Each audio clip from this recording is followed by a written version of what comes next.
Boys, UFC Vegas 98, Royval versus Taira this Saturday. I'm not gonna lie to you guys, this card is pretty ass compared to the last few ones we've had recently. I'm speed running this shit. We're gonna do some rare predictions, giving you guys some rare predictions on who I think is gonna win and how. Again, speed running this, starting with the flyweight division.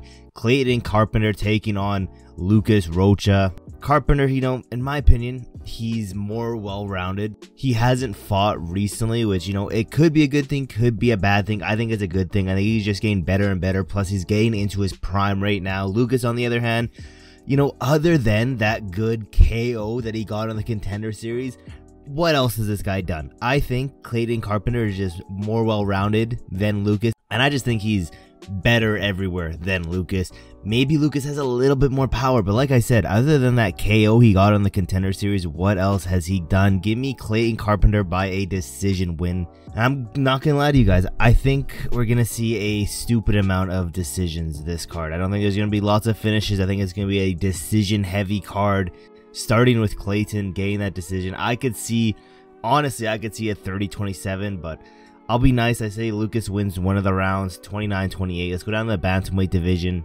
Dan Argueta taking on Cody Haddon. Now, Dan, he's better on the ground than Cody, in my opinion. He's a lot stronger. He has more experience by a mile than Cody. But at the end of the day, this is like a 50-50 type of fight. Cody's going to want to try to keep this on the feet. He does have the better striking. But one thing that's going against Cody right now, this is his UFC debut. Dan Argueta, like I said, has way more experience being in the UFC, just has way more experience being in this position than Cody has.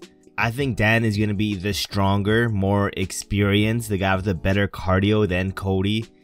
So give me, again, another decision win for Dan Argueta. Probably 29-28. I could also see a split decision here, because like I said, it's like a 50-50 type of matchup, but I just think Dan is a little bit more experienced and slightly better everywhere other than like on the feet. Let's go down. Heavyweight division. Honestly, this is one of the fights I'm most anticipated for. The return of the boy Chris Barnett taking on Junior Tafa. Chris Barnett hasn't fought in a few years now, but if you guys do remember, he's a extremely dynamic, fast guy for this heavyweight division. He looks like he could probably make the middleweight division if he cut down, but I don't think he's going to be cutting down anytime soon. He's huge. Last time I believe he missed weight for the heavyweight division. And yeah, just a very explosive, fast striker. Not much of a ground game, but definitely this fight is going to be on the feet because Junior Tafa also doesn't have the greatest ground game. Both of these guys are fast. It's heavyweight. Both of them have that shot to put each other out. At the end of the day, Chris Barnett has been inactive. Junior Tafa has been active. I have to go with, you know, Chris Barnett. We always pick Chris Barnett on this channel. Chris Barnett, future heavyweight champion. Give me Chris Barnett by a second round KO. You know, it's going to be a very hard fight. This is a stupidly hard fight for Chris Barnett to come back into the heavyweight division after like 2 years off. But heavyweight division, Chris Barnett's the king of that shit. Give me second round spinning wheel kick KO for Chris Barnett. Let's go down. Welterweight division. Themba Gorimbo taking on Niko Price. Is there much that needs to be said about this fight? Niko Price, he's a journeyman. I believe he's not too much older than Themba, but at the end of the day, he hasn't looked good in a few years, like 5 years. He hasn't looked good. I think the only thing good right now in this matchup for Niko Price is he might have the better striking out of the two, but Themba, he has good grappling. He's going to want to take this to the ground. He's going to want to smother Niko Price against the cage. But at the end of the day, he's also improving every single fight. He's moving from gym to gym. He's getting all these new looks in. I wouldn't be surprised if we see him have some next level striking that we didn't see him have before, but do I think that's going to happen? Probably not. I think it's going to be a very heavy wrestle style fight. I think he's going to hold him up against the cage, take him down. Some ground and pound work here. I don't think he's going to finish Niko Price. I would like to see someone like a Themba finish Niko Price because at the end of the day, I don't think Niko Price is all that good. And if you're not finishing someone like a Niko Price, I don't think you have that high of a ceiling in this welterweight division. So I would like to see maybe a ground and pound, maybe a submission win for Themba. But but I don't think it's going to happen on the feet. I think if he does win, if he does get a finish, it's going to be on the ground. I just don't see that happening, to be honest. So decision win, I can see him winning every single round, 30-27. Let's go down. Featherweight division, Jonathan Pearce taking on Pat Sabatini. I really wanted to pick Pat Sabatini here, but I don't know. His chin is a very suspect. His striking, garbage. Jonathan Pearce, better striker, way better striker than Pat Sabatini. He has a good ground game. It's nothing amazing, but it's still better than Pat Sabatini.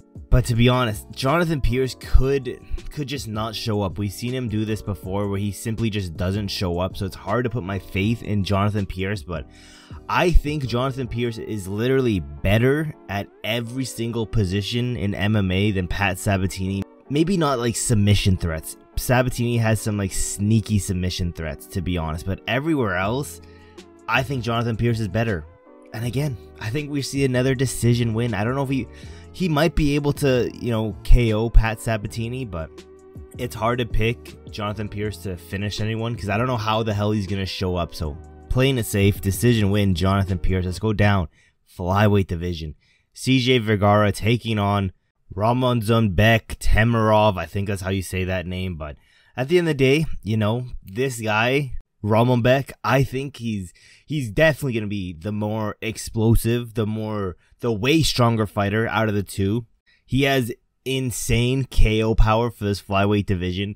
Like I said, super explosive, very strong striker, and it's not like he's doing these looping shots or anything. It's very tight, it's very technical as well, where CJ Vergara, he is very well rounded. He might be if I had to define CJ Vergara, he's very well rounded but not really good at anything in particular. He's just well rounded everywhere. He's decent everywhere, he's good everywhere, but he's not like perfect at one thing.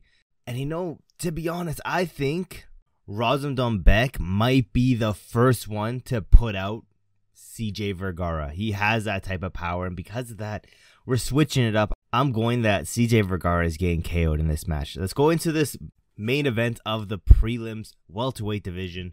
Chidi and Njokuani, that's a crazy ass name, taking on Jared Gooden. Chidi, all around, I think is just better technically on the feet, the footwork.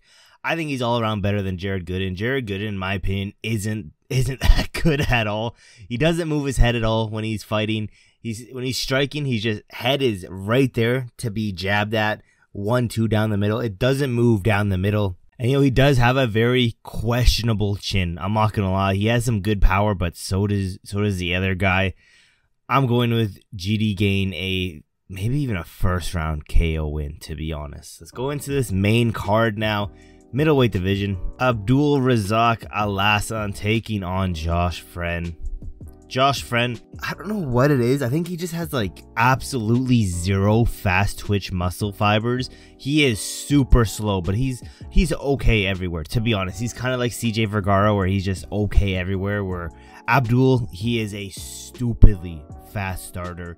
He has really good KO power, and I don't know, I think he's just more athletic. I think he's just better than Josh Fremd. Again, give me a KO win here for Abdul. I'm saying second round this time though. And again, it mainly is because Josh Fremd, yes, he's okay everywhere, but he's not the fastest starter in the world. Like I said, it seems like he has like zero fast twitch muscles to him. And when you're fighting someone like an Abdul, who is extremely fast, a stupid fast starter, I don't think it's going to be a good night for Josh. But let's go down welterweight division. Daniel Rodriguez taking on Alex Morono. Now, looking at these guys' records, you know, Morono, he's a win-one, lose-one type of fighter. In my opinion, he's pretty mid. He's pretty mid. Yes, he has some good wins here and there, but he's mid. Daniel Rodriguez, 3-fight losing streak. Or we were thinking, damn, both these guys are complete ass. But Daniel Rodriguez, I think all around is better than Alex Morono, even though, yes, he's on a 3-fight losing streak. But those fighters, the fights that he's been taking are against way better opponents than what Alex Morono is losing and winning to. So yeah, because of that, I just think Daniel Rodriguez, you know, people see that 3-fight losing streak and are immediately saying like both these guys are washed. Battle of the Unks here. At the end of the day, I think Daniel Rodriguez has got this one. Do I think it's going to be anything spectacular? No. Decision win, Daniel Rodriguez. Let's go into the featured fight. This is a featured fight. Oh, okay, I don't think it is a featured. No, but still on the main card, women's strawweight division.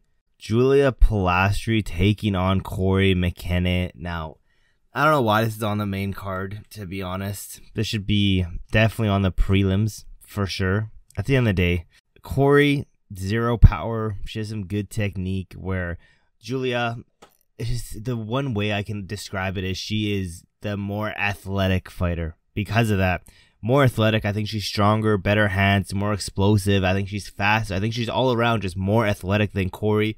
Decision win for Julia. Let's go down that lightweight division. The featured fight, Grant Dawson taking on Rafa Garcia. Now, I know a lot of people, ever since he just randomly got knocked out by Bobby Green, everyone's hating on Grant Dawson. Everyone is dismissing Grant Dawson, but at the end of the day, Grant Dawson is a top 15 lightweight in the world, in my opinion. He has good pressure, good wrestling. You know, other than, like I said, that random KO from Bobby Green, this man hasn't lost. Grant Dawson, like it or not, is a top 15 fighter. Rafa Garcia, he is good. This is a good fight for Grant Dawson, but he's not a top 15 fighter. He's good pressure, but not that much power in this lightweight division. At the end of the day, it comes down to Grant Dawson is a top 15 fighter. Rafa Garcia is maybe a top 25, 30. So Grant Dawson, I don't think, you know, have we ever seen Grant Dawson do anything other than a decision? I mean, not that I can vividly remember. Give me Grant Dawson by decision. Let's go into this co-main event. Brad Tavares taking on Jun-yong Park. Brad Tavares, you know, he has good hands. It's more technique than power he has, in my opinion. But at the end of the day, this guy has a very questionable chin. I do think he is a stronger guy out of the two of them, but Park, he's been getting better and better out of each fight. I think he's going to be the faster guy. I just think Park is going to be better than Tavares. I don't think he's going to be able to put out Tavares, but at the end of the day, I think Park is slightly better. He's, again, also improving. Brad Tavares, it doesn't seem like he's improving. It seems like he's a little bit stagnant right now. Where Park, again, constantly improving. Again, it might not be the most dramatic improvements. It might not be like one day he's CM Punk and the next day he's Khabib. But at the end of the day, it's still going to be improvements. Give me Park by decision. Let's go into this main event, flyweight division. Brandon Royval taking on Tatsuro Taira. Brandon Royval, right now, currently in his prime, has a shit ton more experience than Tatsuro Taira at the very top of the flyweight division. Tatsuro Taira, the only top guy he's fought was the Perez fight, where Brandon Royval has been here just non-stop fighting the top 10 guys, top 15 guys for a minute now. He has good volume, decent power, good cardio. But I'm still picking Tatsuro Taira. Tatsuro Taira, he does get hit a lot. Like in that Alex Perez fight, he was getting hit a lot. He's a little bit unproven, I'm not going to lie. And I think there's going to be some, you know, upset moments in this fight where Brandon Royval is either teeing off on Tatsuro Taira, maybe taking him down, holding him. I think there's going to be some eye-opening moments in this fight for Tatsuro Taira for maybe not being the next guy at flyweight. But at the end of the day, the UFC is scripted. The UFC want Tatsuro Taira to win. We saw that with the Juliana Pena fight last week. I think there's going to be a moment where Tatsuro Taira gets the neck of Brandon Royval and submits him. Stupidly, like, hot take right there. I think majority of the people are going for Brandon Royval. I could be wrong about that, but on paper, Brandon Royval should win this fight. It's just because Tatsuro Taira is super unproven. But yeah, I think throughout those 5 rounds, Tatsuro Taira is finding that neck. You guys have to let me know in the comments below. What do you guys think of this card? In my opinion, this card's ass. Am I excited for it? Not really, to be honest. The main event, I think that's going to be fun. I'll tell you guys every fight that I'm excited to watch. To be honest, Chris Barnett, Junior Tafa, pretty excited to watch that. Semi-excited for, you know, Themba, Gorimbo, Jonathan Pearce. Maybe the CJ Vergara fight slightly just because I want to see if CJ Vergara might get knocked out. Then after that, to be honest, just the main event in the main card. But you guys have to let me know in the comments below. What do you guys think of this card? I'm probably still going to do the tier list on this card within the next few days here, but I need you guys to quickly look at this. You guys, 99% of you guys watch this shit for free, and all I ask is simply a subscribe. That's all you gotta do. Subscribe to this channel. Your boy's on that goal to get to 1,000 subscribers by the end of this month. We're trying to hit that at the end of this month, so help your boy out. And yeah guys, there's really not that much else left to say except for I will see you guys in